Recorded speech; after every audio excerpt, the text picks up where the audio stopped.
Hello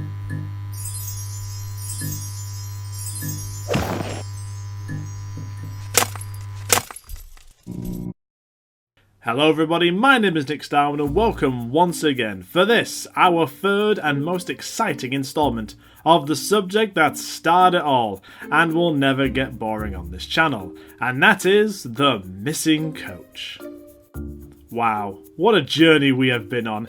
Over a year ago, my first analysis went out about this Atlantis of an episode, and it has just opened the doors in not only the growth of my channel, but my opportunities with meeting amazing people and working with some fun channels in the Thomas community. And with us now hitting the promised milestone of 3,000 subscribers, we can finally talk about what has happened since part 1 and 2 went viral in this fandom.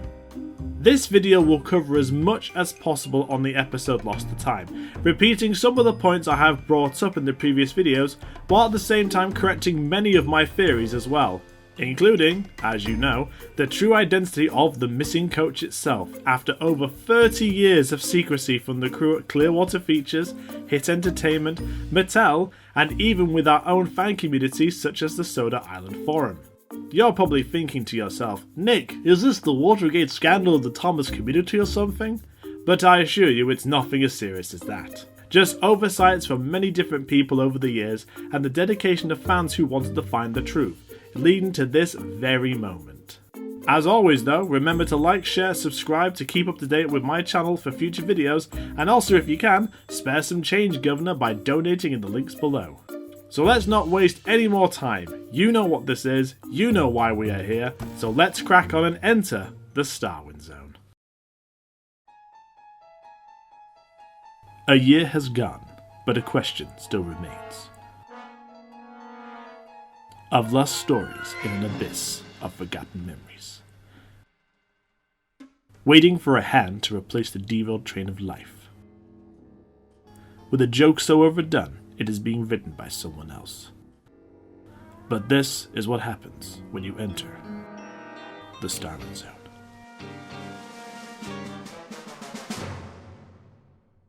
Now I would say go refresh yourself by watching my previous 2 videos, but aside from just enjoying more of yours truly, due to a few incorrections and some missing information, I figured before we begin with the new stuff that we should revisit the history of this missing episode and remind ourselves of what we know so far and make corrections where needed. So the missing coach originates from the 15th book in the Railway series written by the Reverend W. Awdry called The Twin Engines, about 2 Caledonian Scottish engines named Donald and Douglas, who arrive on the island of Sodor, causing confusion as the Fat Controller only asked for 1 engine. Published in September 1960, the character Douglas, who was the second engine to arrive, was a representation of the current climate in the UK, where steam engines were being replaced for more modernised forms of transport, such as electric and diesel engines. So Douglas coming to the island was his way to escape being scrapped like many engines at the time. The 4 stories in the book are about the twins trying to ensure that neither of them get sent away, but end up facing a lot of difficulties in the process while on the island. Hello Twins introduces the twins to the island, leading to the missing coach, where Douglas accidentally misplaces Thomas' special coach and tries to swap tenders with Donald to avoid blame to no avail. The tension then continues to rise in Breakvan, where the Fat Controller tries to decide which engine should stay, leading to both engines getting into trouble, one involving Donald crashing into a signal box and then Douglas destroying a brake van, ending on the Fat Controller being stuck. Climaxing in the final story, The Deputation, where Percy, under the pressure of the other engines, pleads to the Fat Controller to let the twins stay, to which he agrees. Due to the Reverend giving the twins a Scottish accent in the writing, many readers, mostly from a non-English speaking background, found it hard to understand them, which led to later volumes of the series being corrected to be less harsh on the accent. Fast forward to 1985 and the second season of the television series begins filming, with a trilogy story using the book to be adapted, combining both Hello Twins and the missing coach into one episode, originally going to be called Hello Twins until the latter was decided upon later. However, during filming on the Tidmouth Station and Yard set where the missing coach story happens, Battlecroft decides at the very last minute before filming is completed that the story is too confusing for children, thus the episode being cancelled and later leading to speculations that the episode was replaced with either Thomas, Percy and Nicole, Thomas and Trevor, or Better Late Than Never. Breakvan and A Deputation are however filmed and released alongside the rest of Season 2 in 1986, with amazing reception from audiences and critics, marking it as one of the strongest in the original series, with no mention of the missing episode in sight. Then, in 1989, an interesting discovery happens when the 7th Thomas Annual featured an obscure picture of Douglas looking worried while attached to a line of coaches, leading fans to speculate that this was not from any of the existing episodes, but from what could be the missing coach, thus starting rumours about a missing episode, sending fans out on a long hunt for the truth. Over the coming years, multiple images begin to surface from the fabled episode, first in annuals, then in video covers, books, trading cards and posters from all over the world, gradually building a portfolio of images, but with no actual confirmation on the episode's existence. 19 years pass after the first discovery and we now arrive in 2008, when, during an interview for the Soda Island Forum, the former director of Thomas and Tugs, David Mitten, was asked about this rumour on the episode, stating that, "Yes, we did begin to shoot that missing coach episode, but Britt considered it not worthy of an episode after we shot half of it. It was, if you like, rather a complicated story without too much action, thus it fell. Terry Permain did the shoot stills as he did in each and every scene. I possess 1500 reversal shots of everything he shot, and I treasured them." After this confirmation, it became a mass hunt to find the episode, specifically in relation to the stills taken by Terry Permain, resulting in more images being discovered, primarily from Japan, added with the discovery of recycled footage used in the episode Breakvan. This was also around the time fans began to speculate the existence of the special coach itself, pinning it to a singular red coach which featured frequently in the background of many episodes shot on the Tidmouth set, as it was odd to see one of these coaches on its own when normally it would be accompanied by two others. After this point, no further information was known to the fandom about any of its whereabouts, and a lot of people had pretty much given up trying to contact the parties involved, and with David Mitten's passing, it was near to impossible to find the truth. But now, after 12 years since the interview, we finally have new information and the hunt is nearing its end. And it all began with this video. Hello everybody, my name is Nick Starwind, and today we'll be looking at something a little differently compared to usual. And instead of doing like 4 in one go or something, I'll just be doing these between other videos, because clearly my channel is thriving with activity. Now, to explain why I come into this, we have to go back to 2018, when the Soda Island Forum were advertising for narrators for the Thomas Annual stories, where I auditioned using my recording of The Missing Coach, and got the role and made friends with one of the members. When the narrations began to come out in 2019, I decided to use the opportunity to make a video on that subject, seeing as I had been following it since the David Mitten interview all those years ago, and thought it would be a fun project as not many people had done it in such detail and I was looking for something new to make an experiment with animation. So I refreshed myself on what I could find, put it all together, and even asked the person at the Soda Island Forum if there was any new information for what I'd already found, and they claimed that any physical evidence would be lost by now.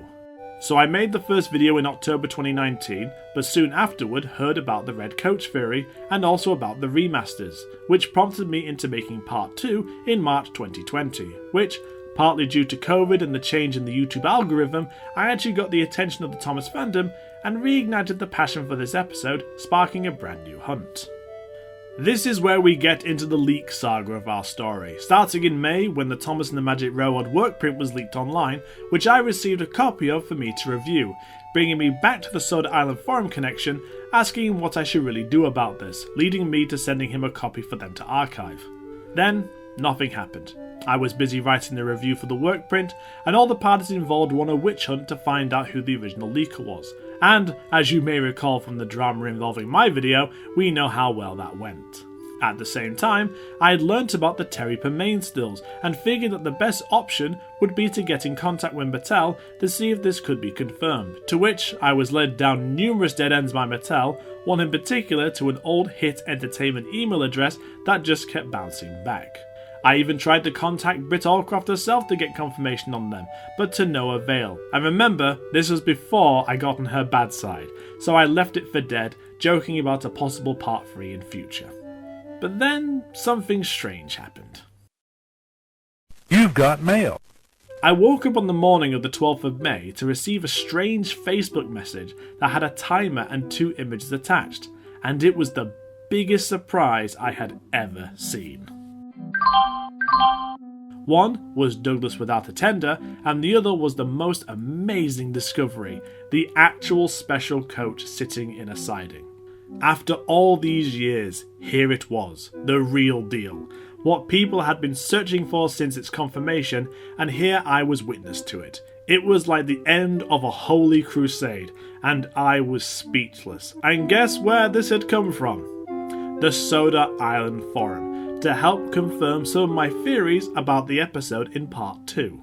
It had turned out that in 2012, the forum came into possession of the Terry Permain stills, along with many other assets for their growing library of Thomas and Tug's paraphernalia, which were not released to the fandom except at special showcasing events such as ones relating to the Tugs exhibition, where Thomas props and other production stills were put on display, but under strict rules not to be shared outside of it, leading to this moment. After further discussion and a promise not to leak these images myself, I was given a copy of the stills, which included not only the missing coach, but Cal's and Edward's exploits to name a few, in a sort of weird exchange for the Thomas and the Magic Railroad work print, although in reality it was just 2 fans mutually exchanging their finds. However, this put me in a very difficult position. What was I to do now? I'd promised my viewers that I would reveal any new information I had found, but by doing so, I could ruin the trust from the organisation that kind of springboarded my popularity in the first place. So I had no other alternative. I had to get in touch with Mattel and find the truth out, get permission, and then do it in a professional manner without backstabbing anyone in the process. Sadly, this is where it got really frustrating. I went through as many different routes as I could, every outlet to contact Mattel, explaining to them what I had and whether we could open up a conversation about the stills. But nothing. Completely ignored. And I couldn't exactly go to Britt Allcroft again, as she was still on the warpath about the work print. So after months of trying, I did the only thing I could think of.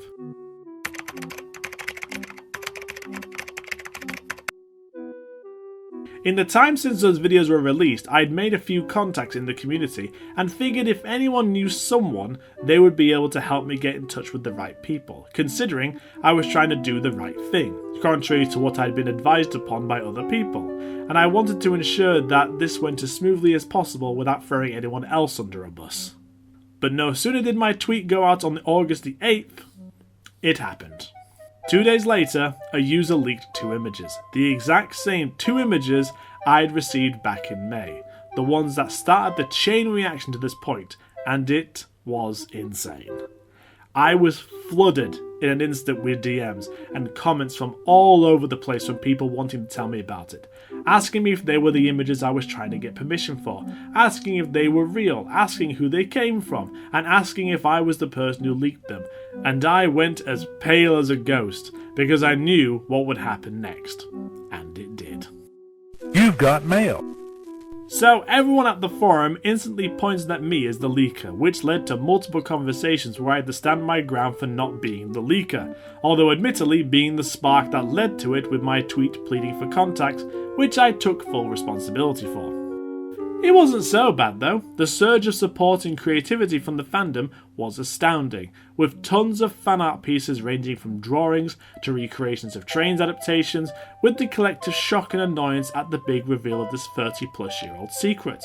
So I thought, well, take a break here, let's take a moment to shower some love in their direction. Vision on style.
You can find those in the links below.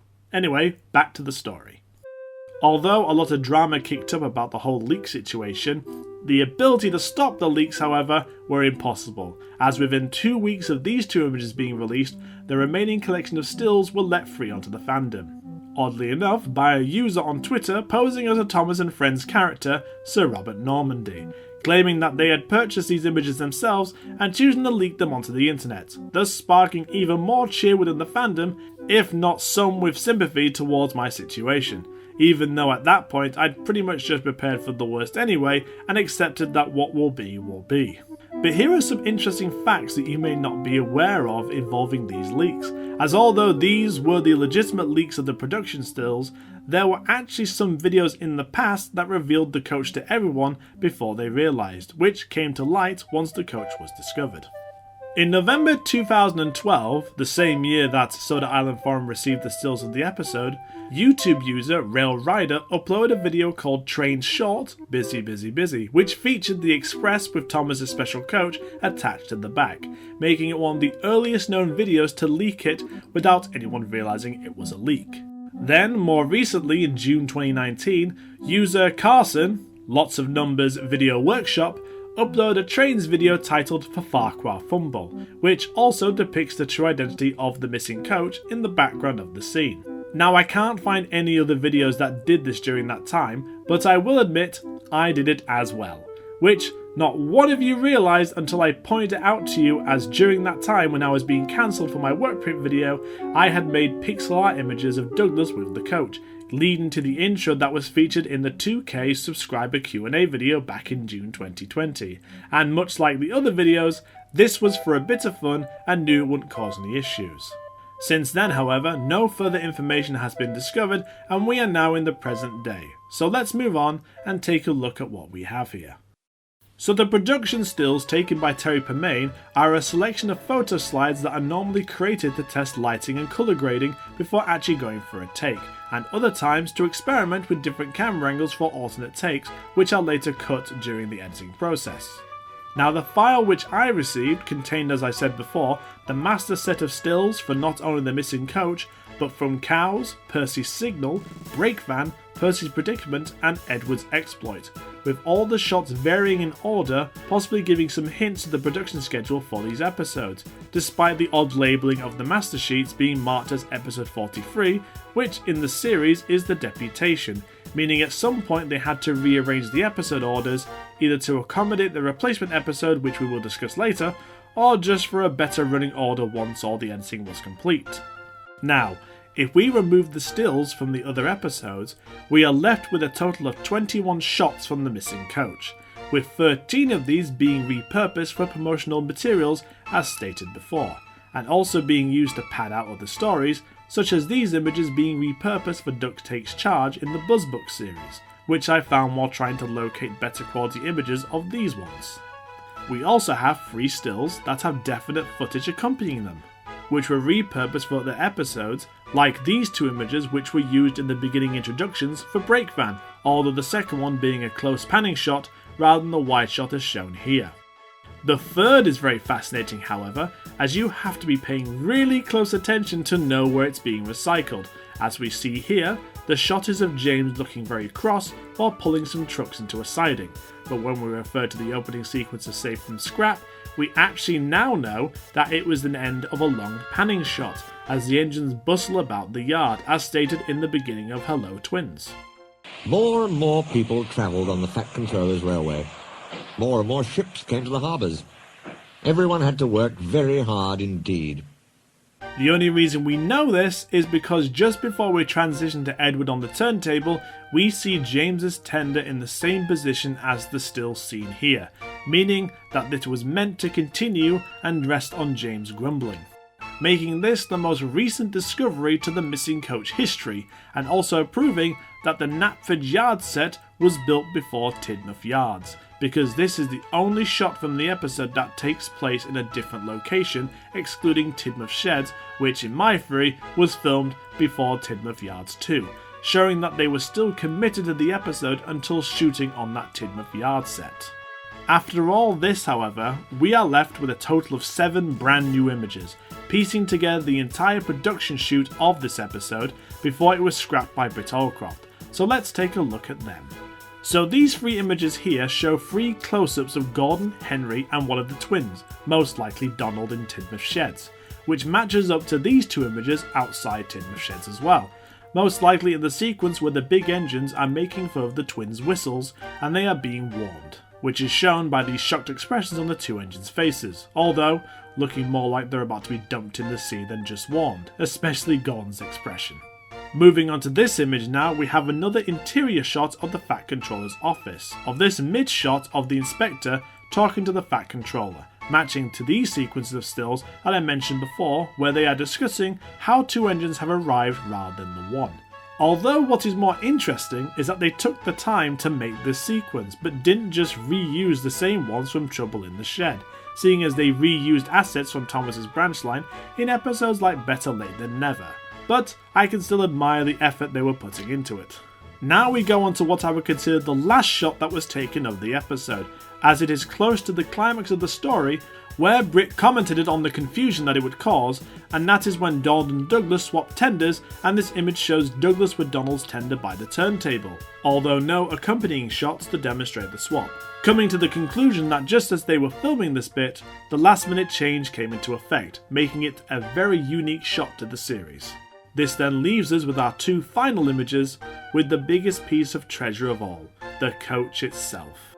These 2 images are the only known ones in existence taken of the coach, as afterwards we would never see the coach again, so I consider this a very special occasion indeed. The first image is connected to the first discovered image of Douglas looking concerned while shunting the express into the siding, where the coach is at the end of the train, most likely with the quote, He worried so much over this that he forgot about Thomas's special coach. He pushed it with the others into the carriage siding. Probably cutting back to the previous shot as Douglas pulls away to see Donald. We are then given this shot further back where the Fat Controller is dealing with the angry mob of passengers, most likely after speaking to Douglas, who is pretending to be Donald, about what is going on. No doubt supposedly cutting to a shot of the passengers heading towards the station, passing Douglas, followed by the Fat Controller, who then confronts him for the finale of the episode, but was never filmed. Now before I talk about the coach reveal itself, let me just make a few amendments to my previous video.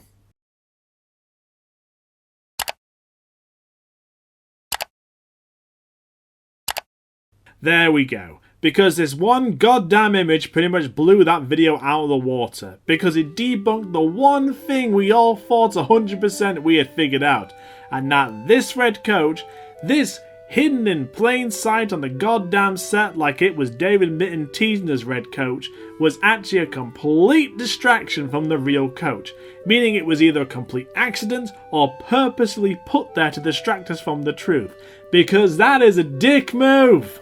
Who the hell would have realised that a simple orange branch line coach, which was featured as a brake coach in James and the Express, Wrong Road and Edward's Exploits, would be the very same coach used to represent Thomas's special coach, completely leaving the original illustrated design and not making it stand out in any way as anything special. But at the same time, putting a singular red coach, which closely links to the illustrated design and makes more sense in the background of that set, while only having one cameo for the actual special coach to be spotted on an entirely different set in Percy and the Signal.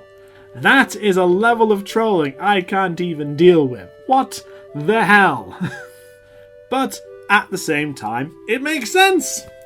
Because of the size of the red coach versus the branch line coach, if Thomas had a red coach as a special coach, it would look out of place when attached to Annie and Clarabelle. But at the same time, the branch line coach looks really out of place attached to the express coaches, so it's a catch-22. Because as we know in the original illustrations, Annie and Clarabelle are the same size as the express coaches, so I guess they had to take some poetic licensing when it came to making this choice, even though this would be the only occasion we would ever see this coach, explaining why the episode being cancelled only affected Donald and Douglas's backstory, rather than anything to do with Thomas's special trains, seeing as we never mention them in the series aside from this one time. Now the next confusing question I have is, why is there such an inconsistency with what exactly is the missing coach?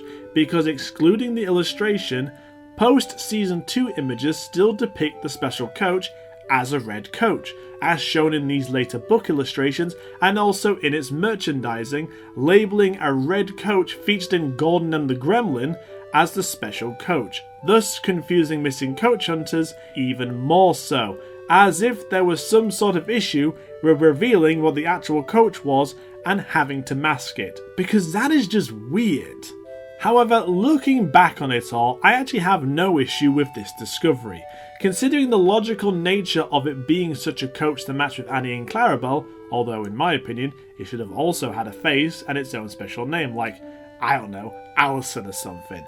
But it's just so confusing why Britt Allcroft, David Mitten, Hit Entertainment, Mattel and all those associated with it kept up the secret all these years when there was plenty of merchandising opportunities and a possible arc in the CGI series to promote even more merchandise and increase the longevity of Donald and Douglas's time in the CGI series, instead of, chucking the franchise into a never-ending dumpster fire and losing tons of money over ignoring fans and gaining non-customer approval for diversity, which you never cared about in the first place, as shown by your instant backpedaling with Season 25 and reducing the franchise to nothing more than Anakin Skywalker being burned alive after Obi-Wan Kenobi cost him an arm and his legs.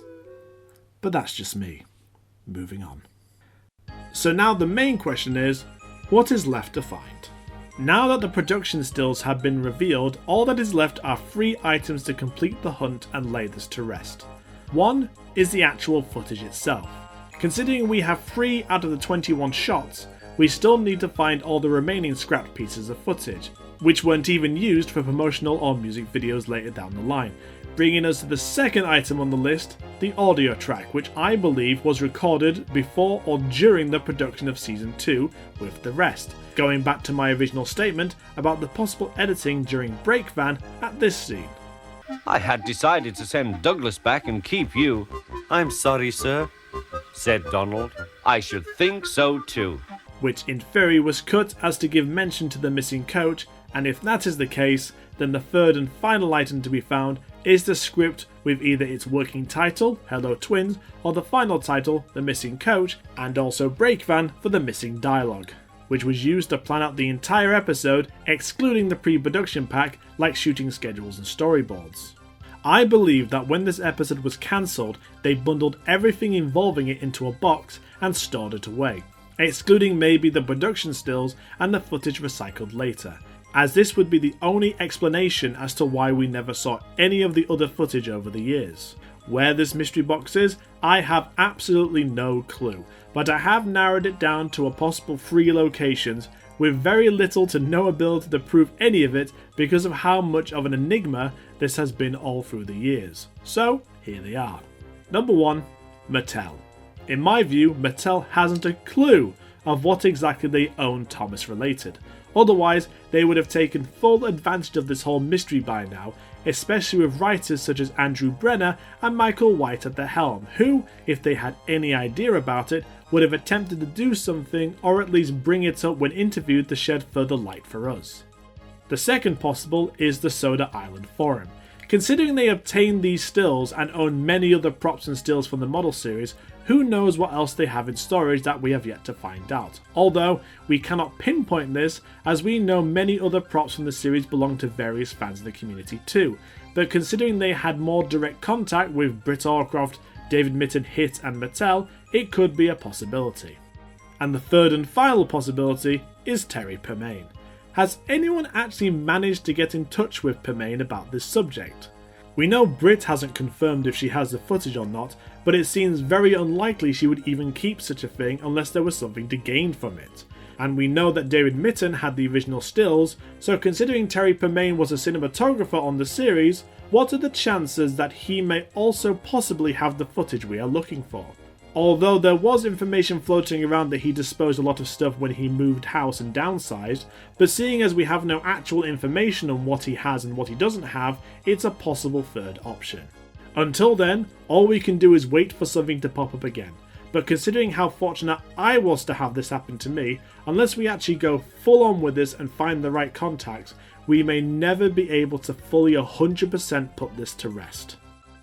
If I'm perfectly honest, only the fans are trying to find this, while non-fans who may actually have a lead have no clue or even an interest to what is trying to be done, and maybe going into these archives or certain people's houses, seeing a box of VHS tape and going, "Hey, what's that? Oh, that's just some Thomas stuff I worked on. Oh, fair enough then. Anyway, how about them current events?" And then ignoring it completely. This is sadly not the only show to have this happen to. It's taken complete random moments of luck to find certain things, like for example the majority of the Cosgrove Hall archive that is now at the Waterside Gallery. And then you've got the Filmfare props as well, where recently a bundle of models from the Herbs were found in the shed one day, thus begging the question as to where the Hattietown and Portland Bill models are, due to them last being seen together with those Herb models on a VHS from the 80s. This is the sad thing about all these amazing British children's shows from the past. No one at any point during production of these shows thought to go, "Okay, maybe what we are doing will be looked back on with great admiration. Maybe we should save these historical props for the future." But aside from the odd company here and there, no one bothered to. Thus all these being lost to time, only to be found at random occasions. This is where I have to give admiration to the US for this though, as they seem to understand the importance of preservation a lot more than we do. With stuff like the Disney Vault and the Warner Bros. Archives who look beyond the fog of time, we have never once lost the ability to see this amazing history, where even an obscure show or collection of shorts can be easily accessed. Even if only a handful of people want to see it, it's still out there for a possible market. Unlike, let's say, the BBC, who were just taping over thousands of shows because they didn't see the importance, leading to many communities today having to hunt them down across the world. So this is a final direct message to those who are watching this and have in their possession any of these final items, especially the footage. Release them. There is no need for you to hold on to them. Mattel has no interest in the past, only the future. The remasters on standard DVD are going to be the very last versions of the classic series for many years, and there is no plans for any further special DVDs involving that original series. You have no reason to hold on to them. Even if you release this information digitally, you will still be in full possession of the physical items, so the value is still there. Heck, it might even go up. But just sitting in a box or on a shelf somewhere isn't treating it with the love and appreciation that thousands of fans would give it just by getting the chance to see it. Just like when an episode of Doctor Who was discovered, it just propelled the love for that show. Even if it was just a little fragment, it meant the world to them, and that is what you can give people by doing that too. So don't hold back, just let it go. But, moving away from that, what now? Well, there's nothing else to talk about currently involving the Missing Coach episode itself, and until any further stuff is released, I guess this is where it ends really. The journey has reached its cliffhanger, the bookmark has been placed, and all the other analogies of why I have nothing else to say. So I shall retire this search into the Starwind Zone itself, forever looming in the darkness of space and of mind, until that very day returns. So part 4 awaits it. But until then, I shall wait and bide my time, looking into the abyss that I created, the one we call the Starwind Zone.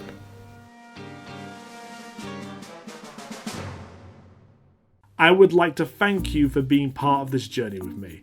It has been one hell of a year, as I said before, and I hope it will continue into the near future with all the other mysteries out there just waiting to be looked into, both in Thomas and other pop culture shows and films. Of course, if anything does come up, you know I will come back with a vengeance to put this to rest. Although next time, it will just be on that, as I hopefully don't need to make any corrections to this video like the last two.